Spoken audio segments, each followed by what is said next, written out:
Hello, everybody, and welcome back to the Mind Garden podcast. Today, I want to talk to you about the error of the God rescue me mentality. There is a particular kind of prayer that I hear all the time, and that, if I'm honest, I've prayed it myself more than once. It usually shows up when life feels too heavy, too unfair, too much. It sounds like this: God, please fix this. God, get me out of here. God, rescue me. Sometimes it's whispered into a pillow at midnight. Sometimes it's shouted in a car after a brutal day. Sometimes it's tucked into the corner of a Sunday service with tears on your face.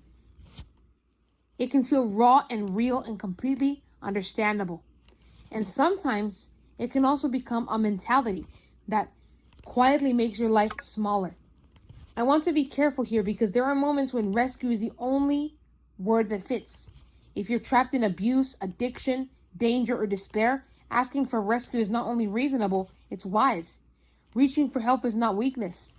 Some situations are beyond what one person can navigate alone, and the most faithful thing you can do is admit you need intervention.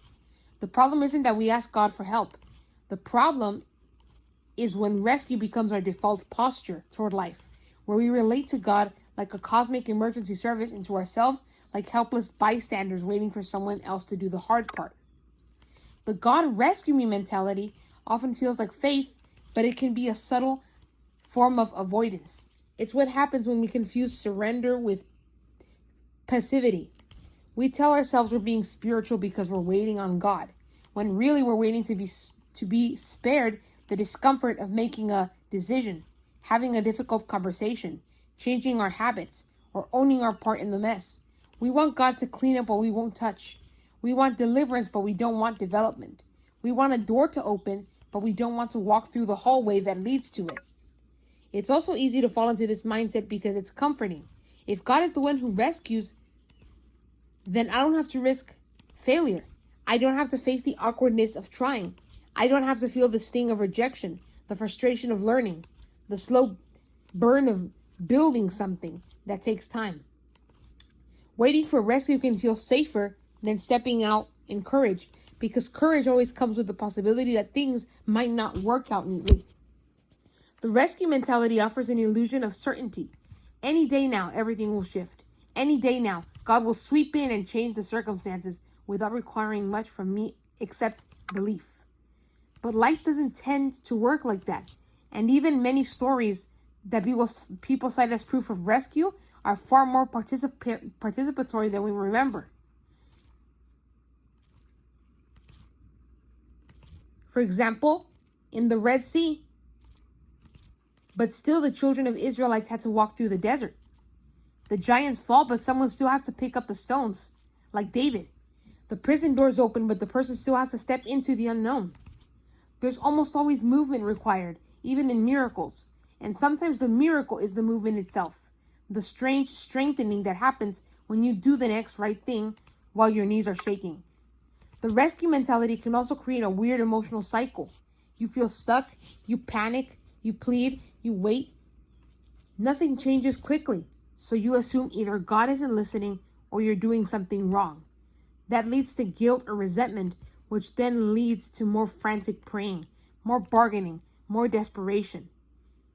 It's exhausting. Meanwhile, the small practical steps that could actually change your situation sit untouched because they don't feel spiritual enough, or they don't feel dramatic enough, or they require a level of honesty you'd rather avoid. It's easier to ask for something else like a big showy sign from God than to set a boundary. It's easier to pray for peace than to stop doom scrolling. It's easier to ask for provision than to look at your spending. It's easier to ask for a new season than to face the truth about the one you're in. There's another piece of this that doesn't get talked about much, which is how the rescue mentality can distort our image of God. If you only approach God as someone who swoops in when you're overwhelmed, you may never come to know God as someone who forms you, teaches you, and invites you into maturity. The relationship stays stuck in a childlike script. I'm in trouble, you save me. I fall apart, you put me back together. I drift, you pull me in, again and again. And sure, there's tenderness in that, but there's also a deeper tenderness in a God who doesn't just carry you out of the fire, but also teaches you how not to keep walking back into it. Sometimes we cling to God as our rescuer because we're afraid of what responsibility might mean. Responsibility sounds like blame, and many of us have had enough of blame to last a lifetime. But responsibility in its healthiest form isn't self-punishment. It's agency. It's the decision to participate in your own healing and growth. It's a refusal to hand over your entire life to circumstances. It's you saying with humility, I can't control everything, but I can do something. I can choose. I can learn. I can ask for help and also take action. I can pray and also make the appointment. I can trust and also tell the truth. I've noticed that the rescue mentality often shows up most strongly in places where we feel powerless, especially if powerlessness has been a familiar feeling for years. If you grew up in chaos, if you had to keep the peace, if you learned early that your needs were too much, then of course you'd crave a rescuer. Who wouldn't? The idea that God could finally show up and make things right can feel like oxygen. And in a sense, that longing points to something real. We all want to be held. We all want to be seen. We all want relief. But if the longing for rescue becomes the center of your faith, it can keep you living in a permanent state of emergency, where every hard feeling becomes a crisis and every obstacle becomes a sign that you're under attack instead of a normal part of being human. There's also a way this mentality can make us suddenly angry at God. If we believe God's primary job is to rescue us from pain, then pain becomes evidence that God is failing. We may not say it out loud, but we start to keep score. I prayed, I believed, I waited. Why am I still here? That kind of faith is fragile, not because it's insincere, but because it's built on a contract God never signed. It assumes the point of spirituality is comfort and escape, but a more grounded faith, the kind that lasts, makes room for struggle without concluding abandonment. It can whisper, this is hard and I'm not alone. It can ask for help without demanding a shortcut. So what's the alternative to the God rescue me mentality, if not cold self-reliance? It's partnership. It's the shift from escape to endurance, from helplessness to participation. It's praying, God, show me what to do next. Strengthen me for the conversation I've been avoiding. Give me wisdom for the choice in front of me. Bring the right people around me and give me the courage to reach out.